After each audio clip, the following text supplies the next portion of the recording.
aleyküm. Aday.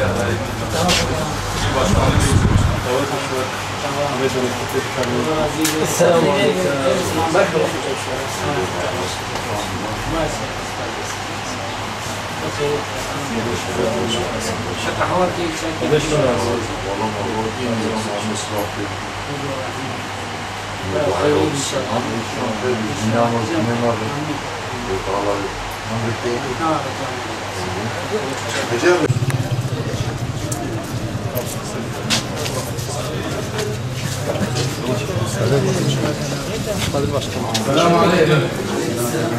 Selamun aleyküm.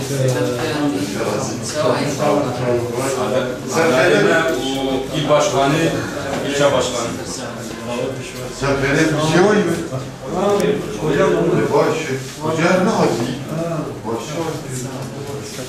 Oğlum ne diyeyim? Acı anahtarı baş. Bana bak seçer misin? Aday, il başkanı, ilçe başkanı. Hoş bulduk oraya. Estağfurullah ziyaret yok. Seni razıyım. Gel bir soru çağırın. Sağ olun. Sağ olun. Biz de razıyım.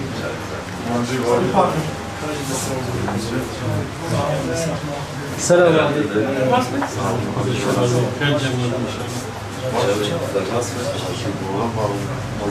Ay tamamı.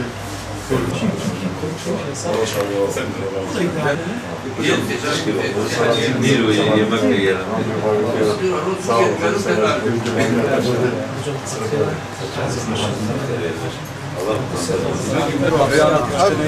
Dükkana inşallah da seni mi sekindin? Yol çalışması falan ama bilmiyorum. Yani aslan mağdur görmedim. Bu elektrik sokluğu inşallah mesela bana bu şekilde.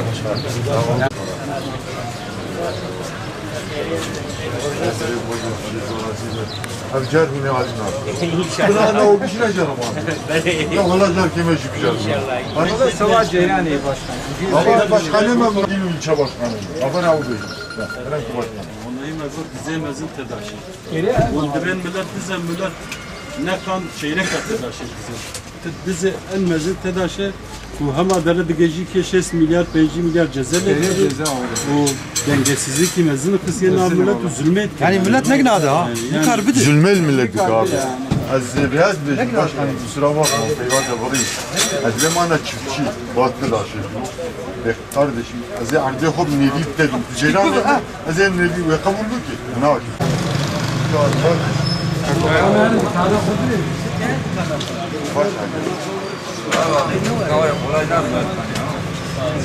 Ama amlul ben vallahi kabul nakim. Yani yek zulmel ve halkayma bir ki elektrik yaylı parayı zulmel bir kam kabul nakim. Hem ben mektep canı var ve şahane canı hiç ben ama bir canı. Ne canı kim? Ulan bir canı ama biliyor. Söylemem mi hiçbir şey? Elhamdülillah programa meşi tamamen İslami. İnşallah. Hem ben de canı hüne halimem. İnşallah biz de affederiz. İnşallah.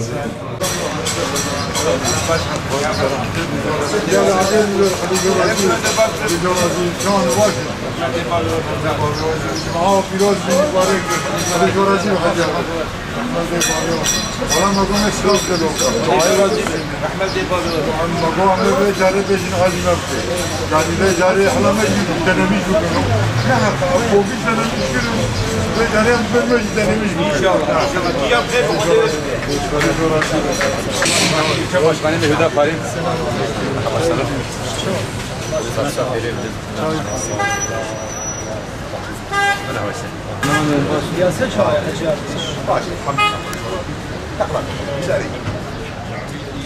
Yani şey manav haklı. Normal. Fakir ya habibi bırakmış.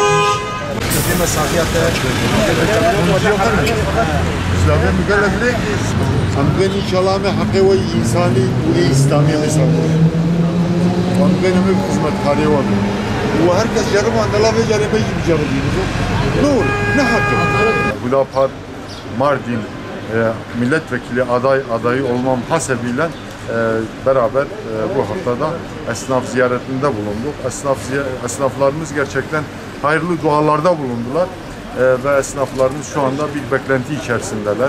Gerçekten şimdiye kadar gelip giden siyasi iktidarlar ya da muhalefetten meclise giden milletvekilleri, Mardin milletvekilleri, esnaflarımız kendilerinden bu halka bir şey yapmadıklarından yakınıyorlardı.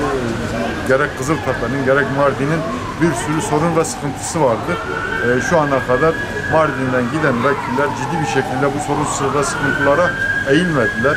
Özellikle Mardin'de elektrik sorunu olması hasebiyle çiftçilerimizle ayak üzeri caddede görüştük. Çiftçilerimiz bu sorunun bir an önce halledilmesi için il ve ilçe başkanımızdan ricada bulundular. Bizim meclise gitmemiz durumunda bu soruna eğilmemizi istediler. Ayrıca Kızıltepe'de bu kazı sıkıntıları vardır. Esnaflarımız biraz da ondan yakındılar.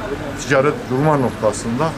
Biz bütün bu sorun ve sıkıntılarını dinleyip il ve ilçe başkanımızla birlikte bunu raporlaştırıp inşallah yetkili mercilere iletir ve bu sorunlar üzerinde de durmaya devam edeceğiz. Esnaf ziyaretlerimiz devam edecek. Gerek Mardin gerek Mardin'in diğer ilçelerinde devam edecek. Sınıfların teveccühü nasıl? Esnaflar gayet iyiydi teveccühleri. Bir beklenti içerisindeydiler ve inşallah bu teveccühün sandıktan oya dönüşeceğini umuyoruz. Bu kadar esnaflarına teşekkürlerimi sunuyorum.